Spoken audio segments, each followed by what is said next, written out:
Well, hello everybody, and for those of you first time to my channel, you really have to enjoy watching paint dry and also me just making a bunch of random things here and there. Today I'm making a llama, and I have realized after years of crafting with all kinds of things, paint and paper and wood and clay and all this, that I really do love sculpting and hand building, more than the pottery wheel, which I'm not very good at, and also on the roller slab, slab roller. We roll out the clay and then you can cut out shapes and make pots and bowls and things like that. I do enjoy that as well, but I really love sculpting. And today I'm going to make a llama, and this thing, oh my gosh, it was a challenge. It kept having the face of a dog or a wolf or something. I just couldn't seem to get the features right. And then I messed with the eyes 3 or 4 times. I kept changing them because I just could not figure out how I wanted the eyes to be. And I try not to make everything cartoony because I'm really good at the cartoon features with the big buggy eyeballs and the buck teeth. But yeah, I think that turned out really good. He's going to have big eyes because llamas do have big eyes with those big long lashes. And but it took 4 tries to get them to where I thought they looked pretty good. And then I had to work on his neck and his head and cut back a lot of the clay just to get it to look right. And then got the body, got the belly, decided to have it laying down. And it just took about, it's about 1 hour and 47 minutes actually that it took me to make this and get it carved out and get it ready to dry.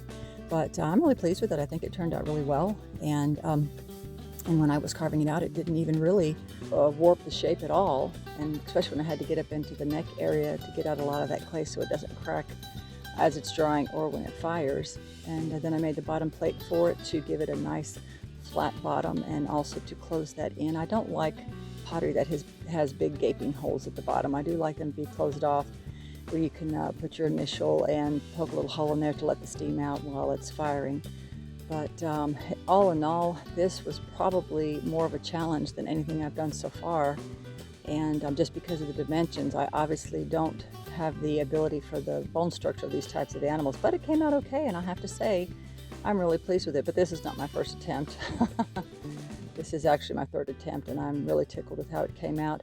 I wasn't sure if I was going to just leave it bare or put some detail on it as far as fur.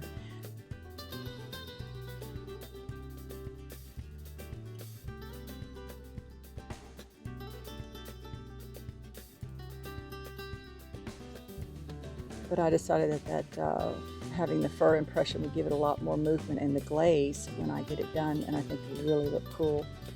But thank you all for watching, and this is the end of my narration.